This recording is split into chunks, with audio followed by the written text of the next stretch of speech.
প্রিয় দর্শক, আজ সকালে দুটি মর্মান্তিক সড়ক দুর্ঘটনায় পাঁচজন করে মোট 10 জন প্রাণ হারিয়েছেন।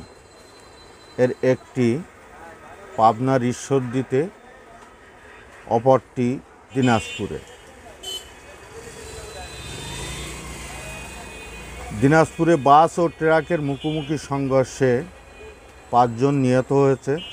দিনাজপুর সদর উপজেলায় যাত্রীবাহী বাসের সঙ্গে ফল বোঝাই ট্রাকের মুখোমুখি সংঘর্ষে 5 জন নিহত হয়েছেন। এতে আহত হয়েছেন অন্তত 28 জন। আজ শুক্রবার সকালে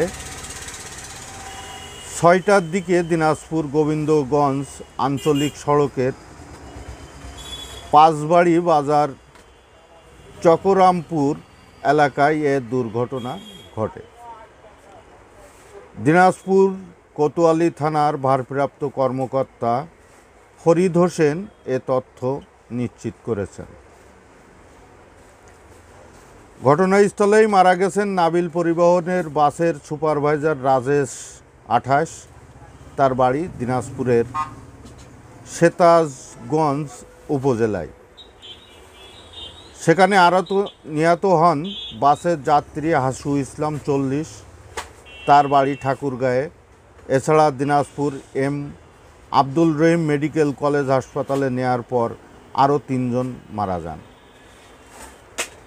তাদের মধ্যে একজন শিশুও রয়েছে, তাদের পরিচয় এখনও পাওয়া যায়নি। এছাড়া পাবনার ঈশ্বরদীতে একটি প্রাইভেট কার নিয়ন্ত্রণ হারিয়ে গাছের সঙ্গে ধাক্কা লেগে 5 জন নিহত হয়েছে। এ ঘটনায় আহত হয়েছেন আরও 3 জন। গুরুতর আহত অবস্থায় তাদের রাজশাহী মেডিকেল কলেজ হাসপাতালে ভর্তি করা হয়েছে। বৃহস্পতিবার রাত 9টার দিকে উপজেলার পাবনা ঈশ্বরদী মহাসড়কের দাসুড়িয়া সুগার মিলের সামনে এ দুর্ঘটনা ঘটে।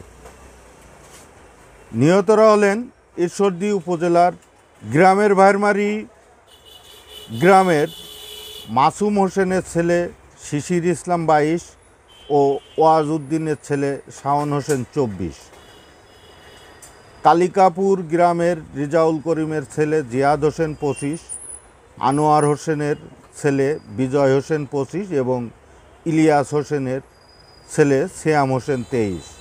নিহতরা সবাই বন্ধু ছিলেন বলে পুলিশ জানিয়েছে। এই দুর্ঘটনাটি অতি দ্রুত গতিতেই গাড়ি চালানোর কারণে সংঘটিত হয়েছে।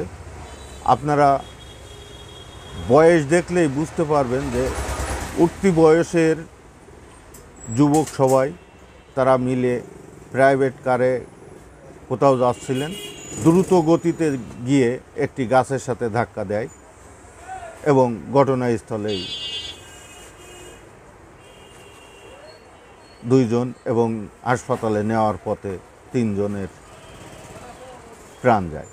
সড়কে কিছুটা সাবধান হয়ে যদি চলাচল করা যায় তাহলে অনেক সময় বড় বড় দুর্ঘটনা থেকে এড়ানো সম্ভব। সেজন্য আমাদের সতর্ক হতে হবে, সতর্কভাবে সড়কে চলাচল করতে হবে।